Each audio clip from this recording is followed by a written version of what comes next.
Se le ha denominado el espectáculo más asombroso sobre la faz de la Tierra. Un cohete que genera 180 millones de caballos de potencia y que propulsa a un hombre hacia el espacio.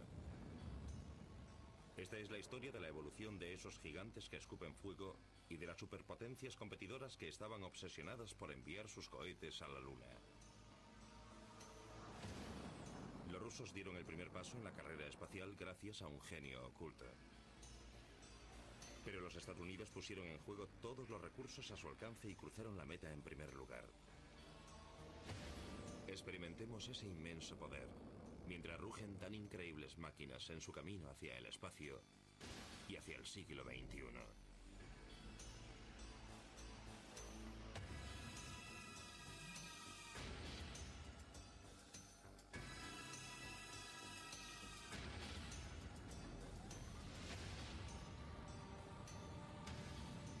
Cohetes.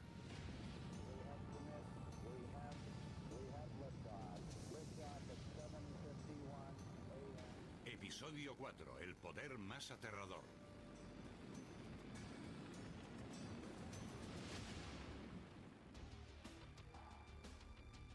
12 de abril de 1961.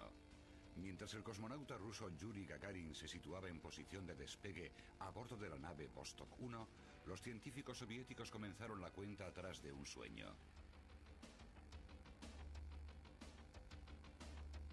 Creían haber construido el primer cohete capaz de enviar a un hombre a orbitar la Tierra y después volver a casa a salvo. El Vostok 1 estaba sobre su plataforma de despegue del cosmódromo de Baikonur. Tenía la altura de un edificio de 10 pisos e iba cargado con 7 toneladas de combustible explosivo, queroseno y oxígeno líquido. Los científicos recordaban perfectamente que menos del 50% habían llegado al final con éxito.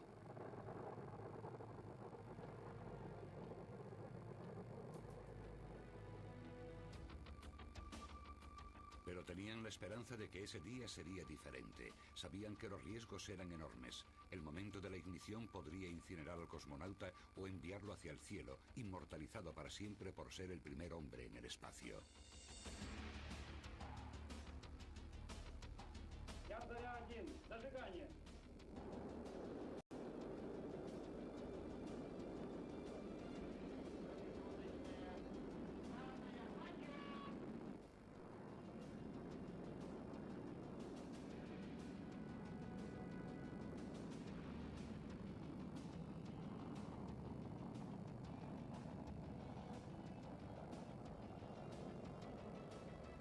Durante décadas, los visionarios científicos especializados en cohetes como Robert Goddard, Hermann Ober y Wernher von Braun se prepararon para este momento con la esperanza de que su cohete fuese el primero. Sin embargo, aunque desconocido para el mundo, los rusos tenían su propio visionario. Su identidad era un secreto de estado celosamente guardado. Era el jefe del programa espacial soviético, Sergei Korolev.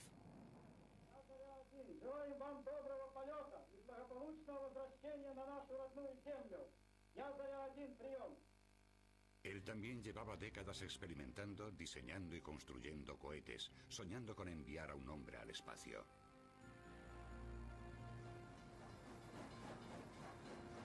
En Moscú, en la década de los 30, dirigía una sociedad de cohetes experimentales conocida como GIRD, el Grupo para el Estudio de la Propulsión a Chorro.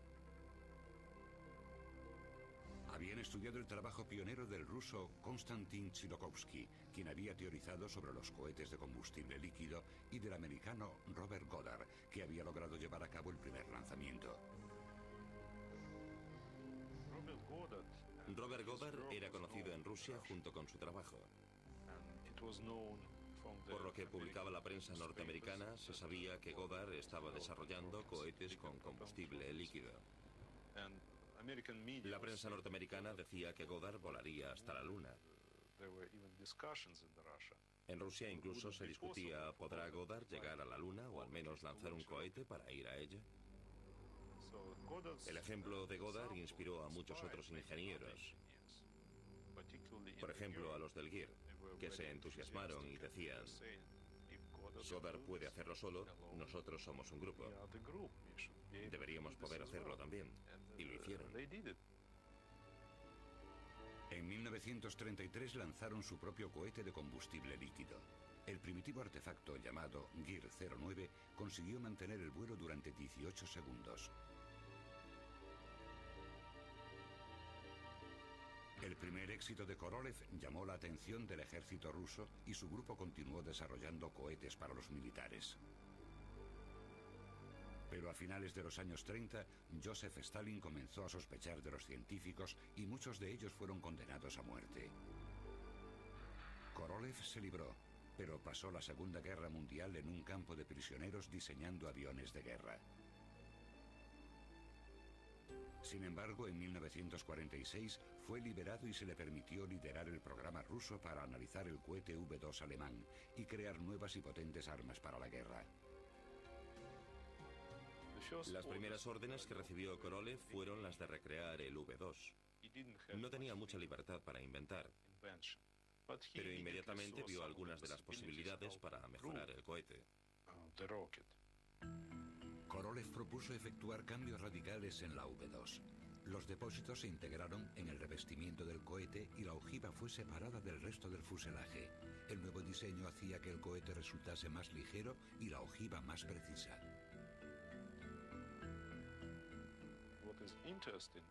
Lo interesante es que en la Unión Soviética y en los Estados Unidos, Korolev y Wernher von Braun estaban desarrollando exactamente los mismos diseños con sus innovaciones.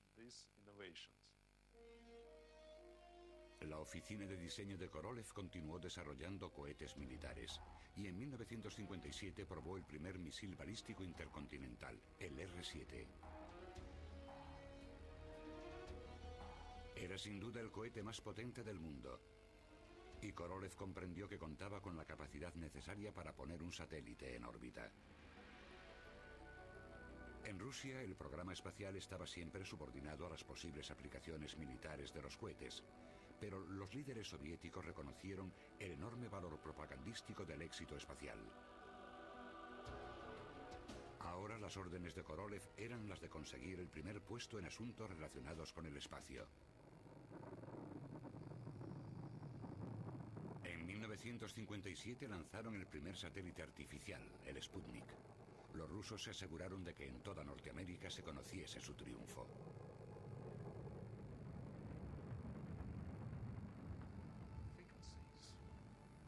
Las frecuencias con las que se transmitía desde el satélite, de 20 y 40 megaciclos, estaban en el medio de la banda de radio de los radioaficionados norteamericanos.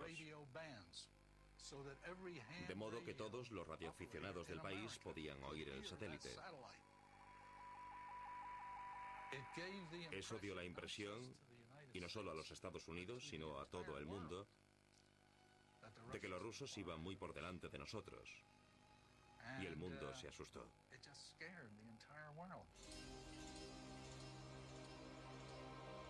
Más tarde, en 1957, los soviéticos diseñaron una cápsula para lanzar al primer animal al espacio, la perrita Laika. Había sido especialmente adiestrada para vivir dentro de la diminuta cápsula, pero por desgracia para Laika, aún no se había diseñado ningún mecanismo para la reentrada y murió en el espacio después de 10 días. El grupo de Korolev empezó a desear cumplir su meta original de cuando sus miembros eran jóvenes inventores idealistas de Moscú, volar a la Luna. En 1959, la sonda rusa Luna 3 tomó las primeras fotografías de la cara oculta de la superficie lunar. Y en 1961 llegó el viaje histórico de Yuri Gagarin.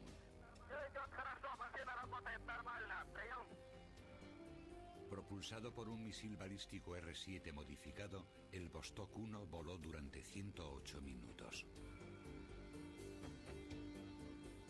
Pravda, el periódico oficial del comunismo, enseguida se felicitó por la hazaña soviética. En este logro está representado el genio del pueblo soviético y la poderosa fuerza del comunismo. Es prueba de la superioridad global del pueblo soviético en todos los aspectos de la ciencia y la tecnología.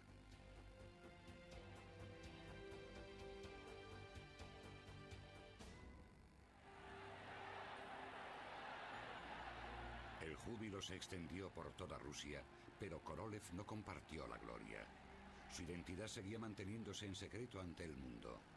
Los medios de comunicación solo se referían a él vagamente como el diseñador jefe de los vehículos de lanzamiento y espaciales.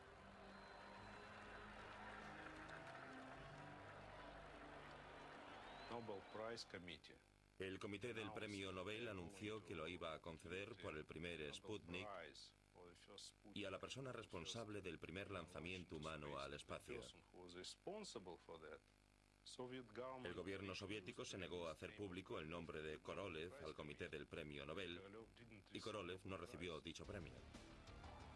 El logro de Korolev permitió a los rusos seguir a la cabeza de la carrera espacial. En 1963 lanzaron al espacio a la primera mujer, Valentina Tereshkova.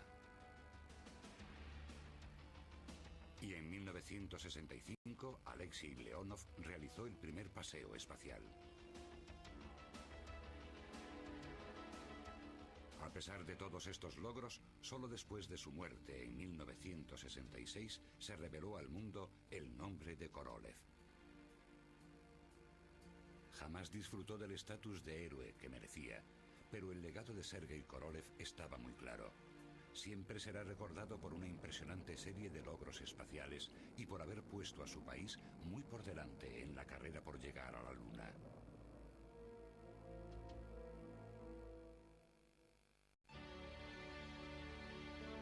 ...6 de mayo de 1961... le tocaba el turno a Norteamérica.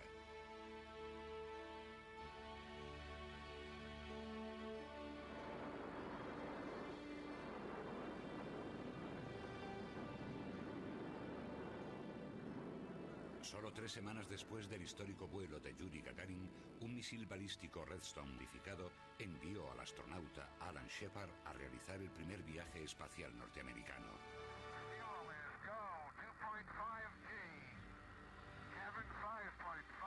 Pero su vuelo a bordo del Freedom 7 del proyecto Mercurio fue solo subir y bajar, un vuelo suborbital de tan solo 16 minutos de duración. La hazaña era digna de ser tenida en cuenta, pero a los ojos del mundo, el logro norteamericano era insignificante en comparación con el triunfo ruso. El presidente John Fitzgerald Kennedy consideró los hechos como un desastre de política exterior. Estableció como prioridad nacional el ganar la carrera espacial. La meta que se quería alcanzar tenía que ser considerada por la mayoría de los norteamericanos como algo bueno y útil. La noción de carrera espacial es innegable.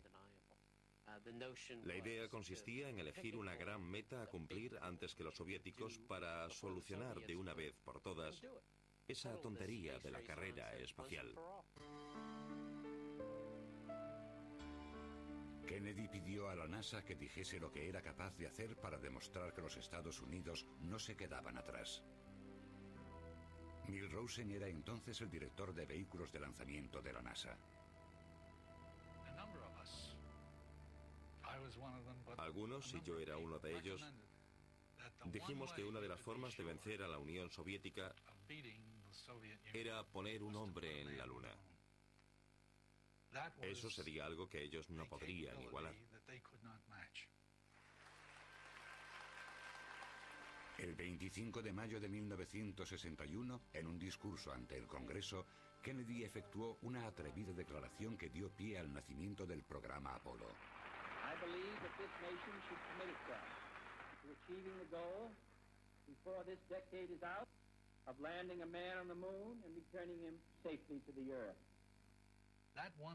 Esa frase le valió $25.000 millones a la NASA. El Congreso nunca redujo la asignación del proyecto Apolo. Pero en 1961, la NASA no tenía un cohete propio lo bastante potente como para enviar un hombre al espacio. El Redstone era tecnología de los años 40 y su empuje era menos de una sexta parte inferior a la del Vostok ruso. Para escapar de la gravedad terrestre y alcanzar la Luna, había que diseñar un cohete con un empuje muy superior a la del Redstone. Poner en órbita una nave espacial requiere una velocidad de 15.000 kilómetros por hora. Escapar de la gravedad terrestre exige una velocidad aún mayor, 20.000 kilómetros por hora. Wernher von Braun, que era director del Centro de Vuelos Espaciales Marshall de la NASA en Huntsville, Alabama, había estado desarrollando un vehículo de lanzamiento llamado Saturno. Este vehículo evolucionaría en una serie de propulsores que acabarían por enviar un hombre a la Luna. Su diseño exigía agrupar 8 motores que habían sido utilizados en los ICBM Júpiter y Thor. Los motores externos llevarían suspensión cardán para una mejor capacidad de maniobra y el nuevo cohete daría 680.400 kilos de empuje.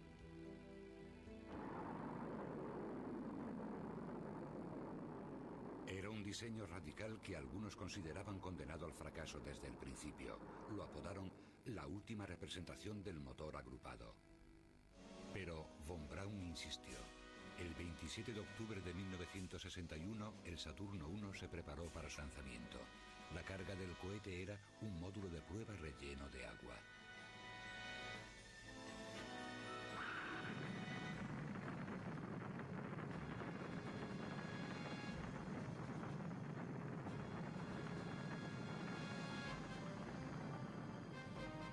Poco después de las 10 de la mañana, los 8 cilindros del Saturno 1 escupieron fuego mientras el propulsor se elevaba dejando atrás Cabo Cañaveral.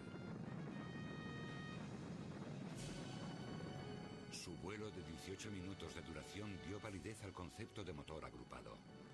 Sin embargo, a pesar del impresionante despliegue de potencia, el empuje generado seguía sin ser el necesario para llevar un hombre a la Luna.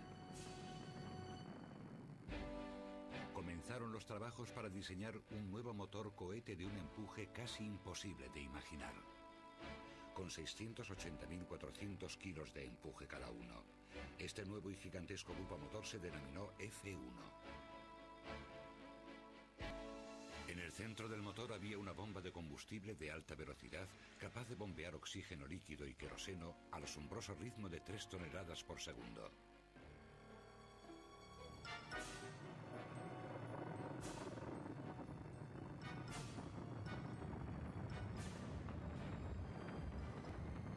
La agrupación de motores F1 proporcionaría al cohete Saturno la potencia necesaria para efectuar un lanzamiento hacia la Luna, pero la configuración exacta del nuevo cohete vendría determinada por el método utilizado para llegar a nuestro planeta.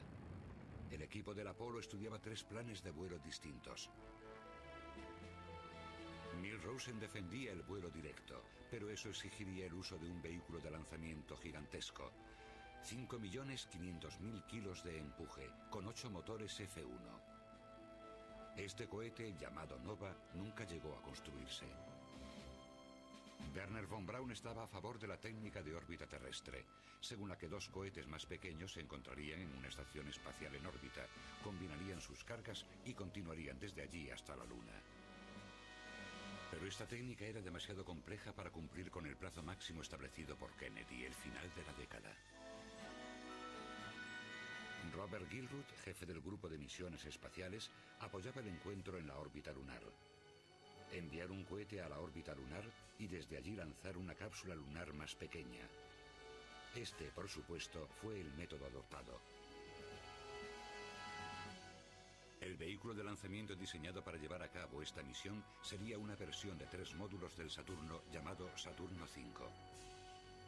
El primer módulo agruparía 5 de los motores F1. Los módulos superiores irían alimentados por un nuevo motor J2 que quemaba el hidrógeno líquido, altamente volátil. Un combustible potente pero difícil de aprovechar. La temperatura del líquido era de 217 grados bajo cero.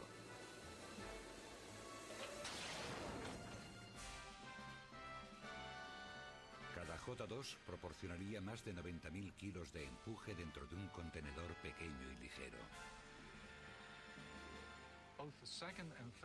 El segundo y tercer módulos utilizan hidrógeno como combustible, porque es el combustible más eficaz para un cohete de combustible líquido. Goddard lo sabía. Tsiolkovsky lo sabía, pero no habíamos sido capaces de utilizarlo a causa de las bajas temperaturas necesarias, muy inferiores a las del oxígeno líquido. Fue el hidrógeno lo que hizo posible que construyésemos un cohete capaz de llevar al hombre a la Luna. El plan de vuelo del Saturno V exigía que los 5 motores F1 funcionasen durante 2 minutos y medio. Al soltar el primer módulo, los 5 motores J2 entrarían en funcionamiento durante 6 minutos y medio. Después, el tercer módulo pondría en funcionamiento su único J2 durante 2 minutos y volvería a funcionar más tarde durante 6 minutos más. El plan estaba claro. Todo el peso de la fuerza tecnológica de los Estados Unidos se concentró en el proyecto Apolo. En él participaban más de 20.000 empresas de los 50 estados, lo que sumaba un total de más de 300.000 operarios. En muchos sentidos es difícil apreciar la amplitud del proyecto Apolo. Solo el proyecto Manhattan de la Segunda Guerra Mundial para construir la bomba atómica lo iguala. Ningún proyecto civil se le acerca. De hecho, fue la actividad tecnológica más sofisticada que los Estados Unidos han llevado a cabo. Y yo incluso diría que es una de las más sofisticadas de la historia de la humanidad.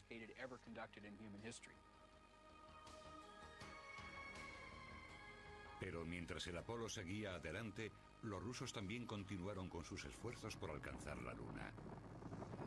La NASA tenía siempre presente la orden dada por Kennedy.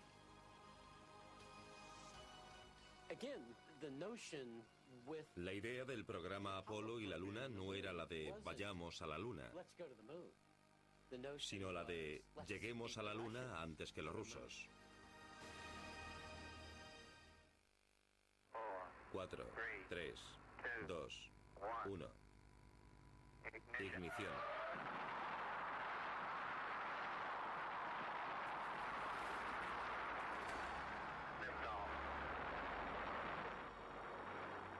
Mientras la NASA ponía a punto el proyecto Apolo, los programas Mercurio y Géminis mantenían a los astronautas americanos en titulares.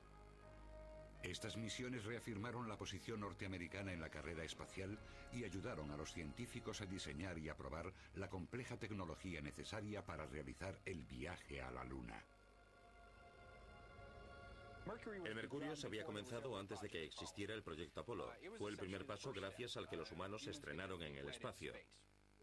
La principal prioridad era la de enviar a alguien allá arriba para ver cuáles eran las condiciones existentes en aquel medio espacial tan hostil. ¿Durante cuánto tiempo puede sobrevivir un ser humano? Ese era el propósito principal del Mercurio, la biomedicina.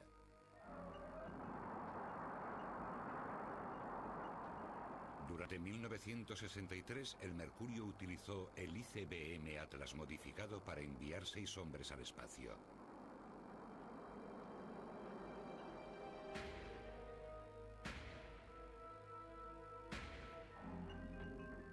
Y en 1965 los ICBM Titan II pusieron en órbita cargas mayores, con las misiones Géminis para 2 tripulantes. Géminis, la cápsula para 2 personas, se diseñó específicamente para maniobrar, para permitirnos aprender a realizar los encuentros y atracar, que eran las 2 actividades principales que debíamos realizar antes de poder ir a la Luna. Como parte del proyecto Géminis, también aprendimos a realizar actividades y funciones en el espacio que iban a ser necesarias en el Apolo, por lo que el primer paseo espacial, la primera actividad extravehicular, tuvo lugar durante el proyecto Géminis. Mientras, la NASA preparaba el siguiente cohete de la serie Saturno, el 1B. Era un cohete de 2 módulos. El primer módulo era similar al de Saturno 1, una agrupación de 8 motores, pero el módulo superior llevaba el nuevo grupo motor de hidrógeno J2. Sería la primera parte del Saturno 5 que entraría en el espacio. Sobre el propulsor iba situada una cápsula Apolo de prueba.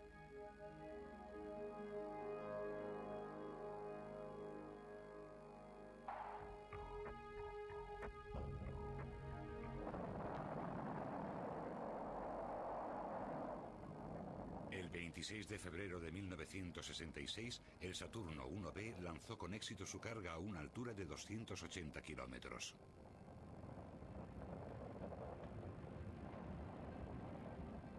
El motor de hidrógeno J2 del módulo superior funcionó a la perfección. La primera misión tripulada del Apolo tendría lugar en menos de un año. La Luna y la fecha tope impuesta por Kennedy parecían estar al alcance.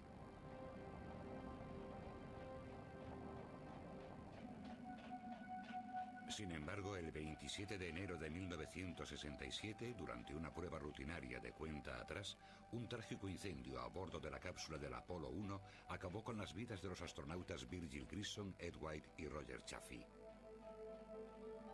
La investigación reveló numerosos fallos de seguridad. Estaba claro que los norteamericanos corrían demasiado. Se suspendió el programa tripulado. Mientras, 4 días más tarde, el gobierno soviético aprobaba el plan que afirmaba poder llevar a un ruso a la Luna a finales de 1968. Norteamérica lo tenía muy difícil.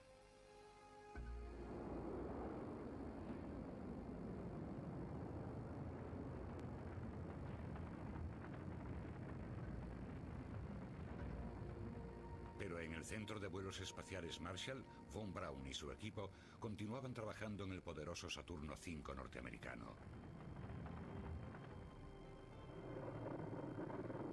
Una serie de ruidosas pruebas había confirmado la viabilidad del motor agrupado 5F1 para el primer módulo y 5J2 para el segundo módulo. Por fin se presentó un nuevo Saturno V completamente montado. El nuevo y gigantesco cohete medía 110 metros de altura y una vez lleno de combustible pesaría más de 2.700.000 kilos. La progresión desde el primer aparato de Goddard hasta el Saturno V resultaba apabullante. El cohete de Goddard medía menos de 3 metros, el V2 menos de 15 y el Vostok 38 metros. El apoyo logístico para la construcción, prueba y transporte del cohete resultaba tan impresionante como la propia tecnología de despegue.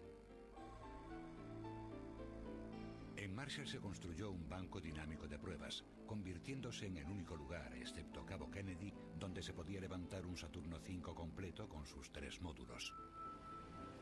Aquí el cohete era sometido a más de 400 horas de sacudidas y flexiones. Todo aquello asociado al Saturno era enorme.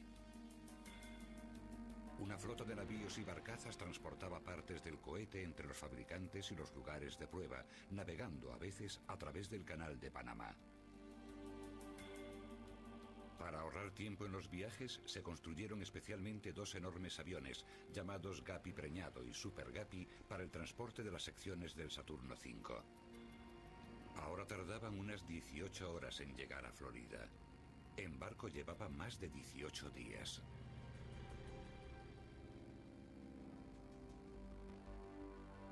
En el Cabo se montaba el cohete en el enorme edificio para el montaje de vehículos que cubre más de 32.000 metros cuadrados de extensión y ocupaba casi el doble del volumen del Pentágono.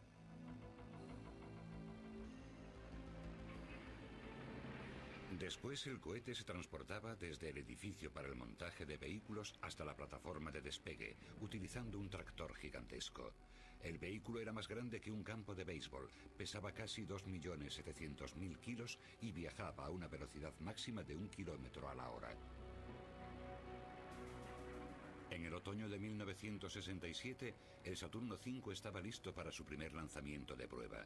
Para intentar recuperar el tiempo perdido, se tomó la osada decisión de que el primer lanzamiento del Saturno V sería completo. Sus 3 módulos tomarían parte en él.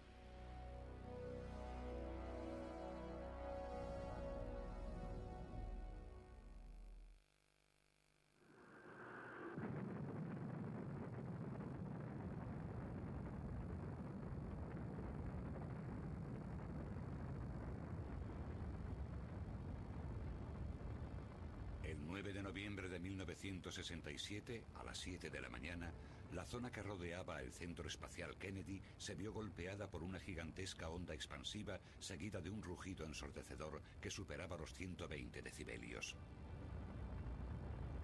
Como alguien diría después, la cuestión no era si el Saturno V se había elevado, sino si Florida se había hundido. Después del preciso lanzamiento sin tripular del Apolo 4, Von Braun dijo que consideraba ese día tan feliz como uno de los 3 o 4 momentos cumbre de su carrera, superados tan solo por el aterrizaje lunar tripulado. Sin embargo, el 4 de abril de 1968, el segundo vuelo sin tripular del Saturno V se vio plagado de problemas. Una grave vibración, denominada efecto Pogo, preocupaba a los científicos porque el siguiente lanzamiento del Saturno sería una misión tripulada. La NASA se enfrentaba al terrible dilema de decidir cuándo un cohete estaba preparado para llevar astronautas, clasificando el vehículo de lanzamiento apto para el hombre. Siempre queda un resquicio para el riesgo cuando se trata de vuelos espaciales, pero clasificarlo como apto para el hombre es reducir ese riesgo al mínimo. Es necesario el desarrollo de sistemas redundantes. Hay que comprobar y volver a comprobar para asegurarse de que existe una posibilidad razonable de éxito, una muy buena posibilidad de éxito. Quedaban menos de 2 años para el final de la década. En septiembre, la misión rusa sin tripular del Zond 5 rodeó la Luna. Los servicios de inteligencia norteamericanos creían que los rusos enviarían un vuelo tripulado en torno a la Luna en diciembre o enero. La NASA decidió jugársela con lo que sería quizás la decisión más arriesgada del programa espacial. La primera misión tripulada del Apolo no sería una prueba alrededor de la Tierra, sino que rodearía la Luna.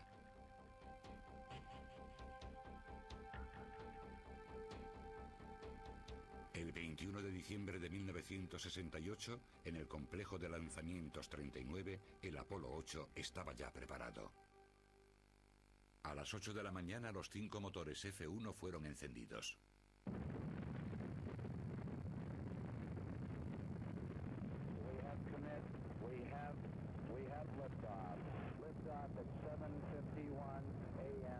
Escupieron 3.400.000 kilos de empuje, 160 millones de caballos de vapor, quemando 15 toneladas de combustible por segundo.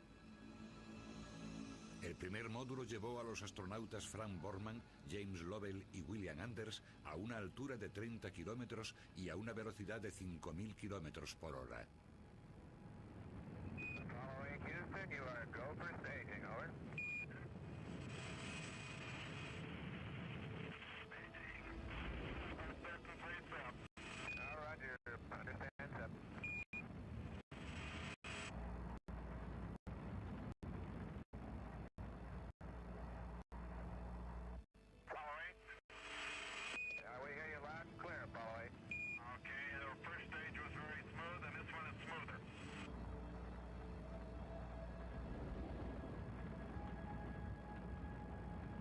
Cuando se desprendió el primer módulo, los 5 motores J-2 empujaron el Apolo 8 hasta una altura de más de 80 kilómetros y a una velocidad cercana a la velocidad orbital, 15.000 kilómetros por hora.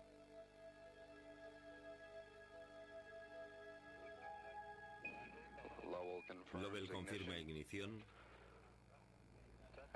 y el empuje es bueno.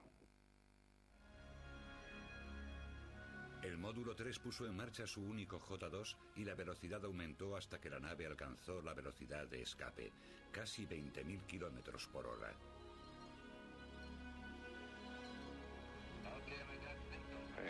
Borman dice que todo va bien.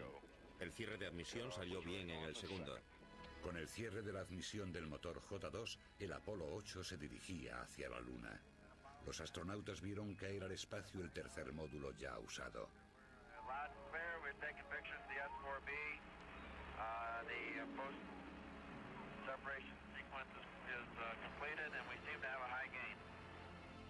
Los 3 viajeros espaciales pasaron la Nochebuena orbitando la superficie lunar. Los americanos habían conseguido ponerse muy por delante en la carrera espacial. Un funcionario espacial del Kremlin hizo la siguiente anotación en su diario. Para nosotros, este día se ha visto oscurecido por el reconocimiento de las oportunidades perdidas y por la tristeza de que los nombres de los hombres que vuelan hacia la Luna sean Borman, Lovell y Anders, en lugar de Milovsky, Popovich o Leonov.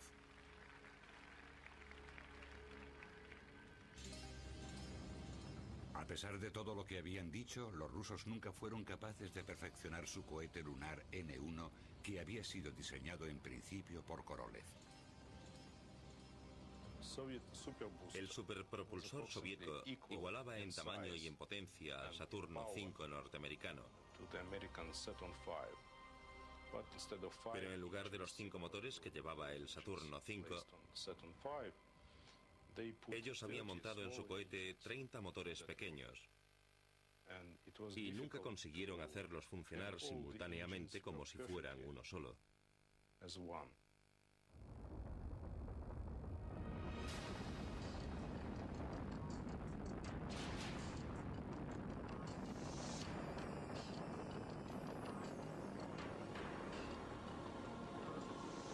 Por fin, el 20 de julio de 1969, Norteamérica cruzó la línea de meta de la carrera espacial en primer lugar, cuando el Saturno V y el Apolo 11 pusieron al primer hombre en la Luna.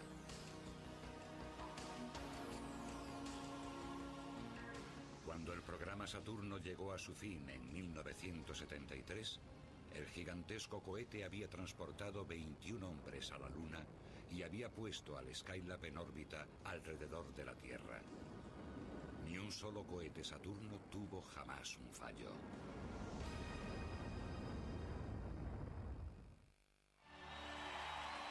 Esta fue una época gloriosa para el programa espacial norteamericano. Ahora el reto de la NASA consistía en elegir una nueva misión, tan importante como el viaje a la Luna.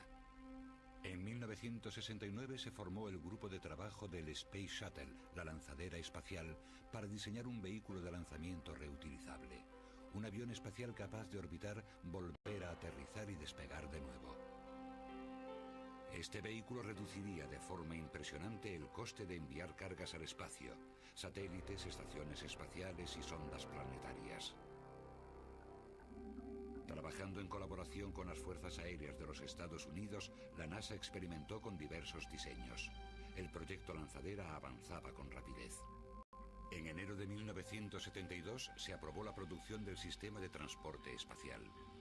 5 años después, la primera prueba de aterrizaje supuso todo un éxito. Era un paso muy importante.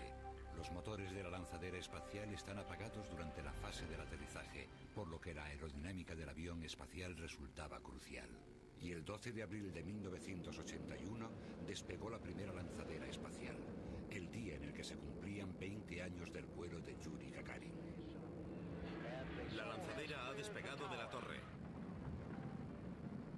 La lanzadera está formada por 3 elementos que se unen en el edificio de montaje de vehículos de Cabo Cañaveral.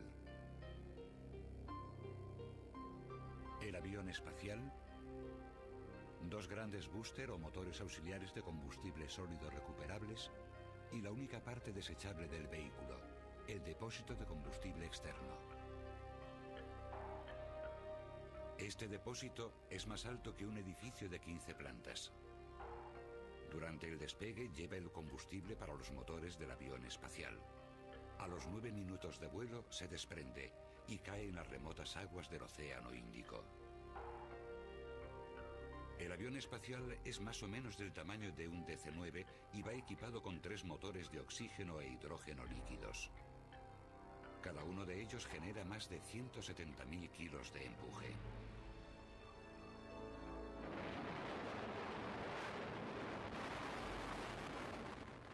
Los motores principales de la lanzadera espacial son los primeros motores cohete reutilizables del mundo. Juntos generan la potencia equivalente a 23 presas como la de Hoover. 9. Para poner motores en marcha. 6, 5, 4, 3, 2, 1. Ignición y despegue. El Discovery va camino de revisar el telescopio espacial Hubble de la NASA. Los 2 boosters de combustible sólido proporcionan en torno a 2.600.000 kilos de empuje, la mayor parte de la potencia necesaria para los 2 primeros minutos de una misión de la lanzadera. Después de elevar la lanzadera hasta una altura de 35 kilómetros, unos pequeños cohetes de separación hacen que se desprendan los boosters. Separación confirmada a los 2 minutos y 27 segundos de vuelo.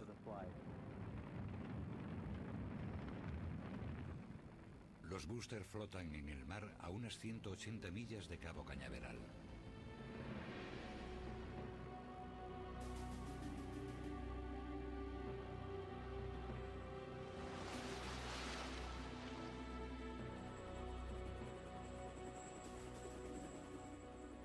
navíos especiales de recuperación remolcan los cilindros de 45 metros hasta puerto, donde son revisados y reaprovisionados para el siguiente lanzamiento.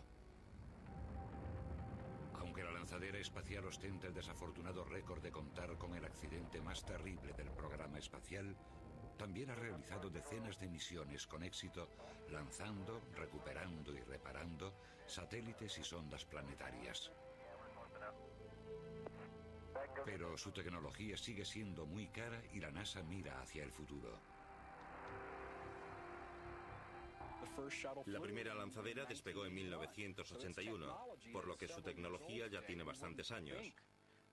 Hoy en día nadie utiliza un ordenador construido en 1981. Sin embargo, utilizamos una lanzadera construida entonces. Por eso se están haciendo grandes esfuerzos por construir lanzaderas de segunda generación.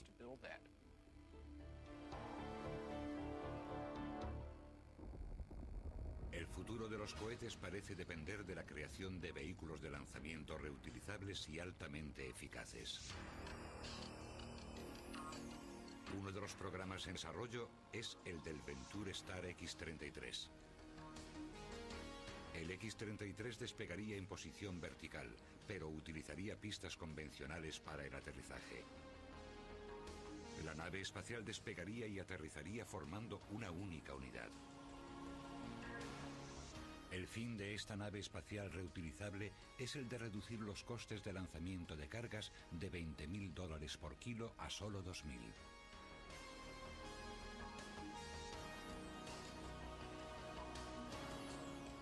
Aunque resulte sorprendente, el sistema de propulsión elegido para esta nave espacial del futuro será un motor cohete que se probó por primera vez hace 30 años. Se llama aerogenerador lineal.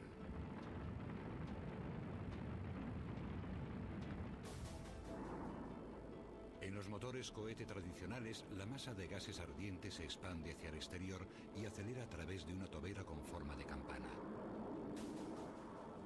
En el aerogenerador no existe tobera.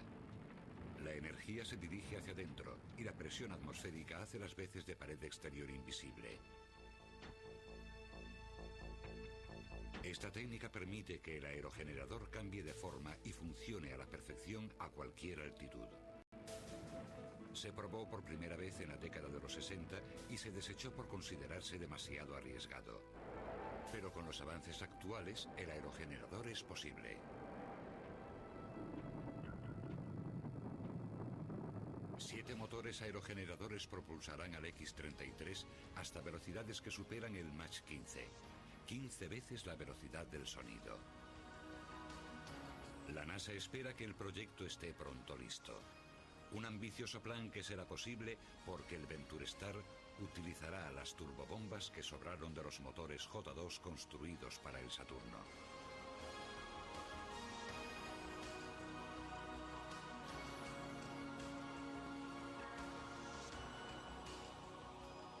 Sin duda, los avances en el mundo de los cohetes seguirán produciéndose a lo largo del siglo XXI. Los sueños más fantásticos de aquellos primeros pioneros se verán cumplidos y superados con creces.